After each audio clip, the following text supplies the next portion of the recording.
Pemirsa, Kepala Kejaksaan Negeri Jakarta Selatan dan Jaksa Internal Kejagung diperiksa terkait kasus buronnya Joko Chandra. Salah satu jaksa diduga bertemu pengacara Joko. Informasi selengkapnya kita langsung bergabung dengan rekan Putri Amanda dan juru kamera Maximilanus. Iya, Amanda, bisa Anda jelaskan bagaimana jalannya pemeriksaan terhadap dua jaksa di Kejagung hingga saat ini? Rolando dan juga pemirsa, berdasarkan informasi terbaru yang kami dapatkan bahwa memang sudah ada dua jaksa yang diperiksa oleh Kejaksaan Agung. Di mana dua jaksa tersebut adalah dari Kepala Kejaksaan Negeri Jakarta Selatan atau Kajari Jaksel yang bernama Nanang Supriyatna, serta jaksa lainnya yang juga terlibat adalah seorang jaksa perempuan yang bernama Jaksa Pinangki. Berdasarkan informasi yang kami dapat bahwa memang pemeriksaan internal yang dilakukan kepada Nanang Supriyatna ini berawal dari beredarnya video bahwa Nanang bertemu dengan kuasa hukum dari Joko Chandra, yakni yang bernama Anita Kalopaking, di mana berdasarkan informasi yang kami dapat bahwa memang Nanang pun ini sudah diperiksa oleh Bidang Pengawasan Kejaksaan Tinggi atau Kejati DKI Jakarta dan kini sudah dialihkan kepada Kejaksaan Agung sejak 17 Juli 2020 yang lalu.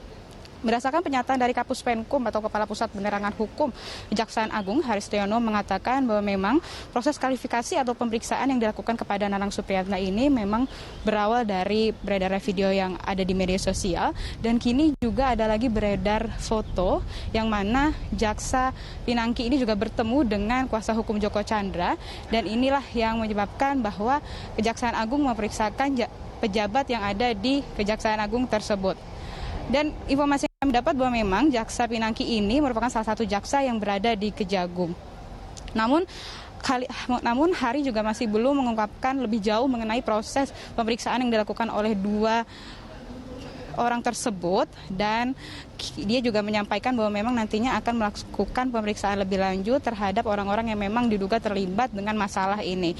Hari pun juga menjelaskan bahwa memang pemeriksaan ini perlu dilakukan dikarenakan dua orang jaksa tersebut bertemu dengan kuasa hukum Joko Chandra, di mana Joko Chandra ini merupakan sesuai dengan keputusan dari Mahkamah Agung nomor 12 yang tentunya ini dilakukan oleh peninjauan kembali yang dilakukan oleh Joko Chandra yang dalam amar putusan ini menyatakan bahwa memang Joko Chandra bersalah melakukan tindak pidana dan dipidana selama 2 tahun. Namun hingga kini Joko Chandra sendiri masih belum tertangkap, untuk itu masih belum dilakukan eksekusi oleh jaksa eksekutor.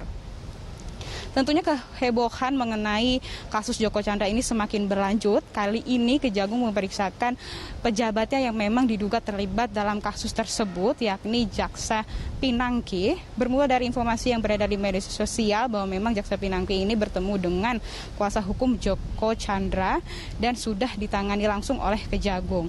Tentunya menanggapi hal ini, Jaksa Agung Republik Indonesia Sandi Tiar Burhanuddin menegaskan bahwa pihaknya akan mengusut terus kasus ini hingga tuntas. Bila mana nanti ditemukan pejabatnya yang memang terbukti bersalah akan langsung ditindak tegas sesuai dengan aturan yang ada.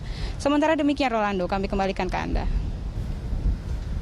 Baik, terima kasih Amanda atas laporan Anda dan selamat bertugas kembali. Pemirsa, demikian tadi rekan Putri Amanda dan juru kamera Maximilanus melaporkan langsung dari Kejaksaan Agung Jakarta.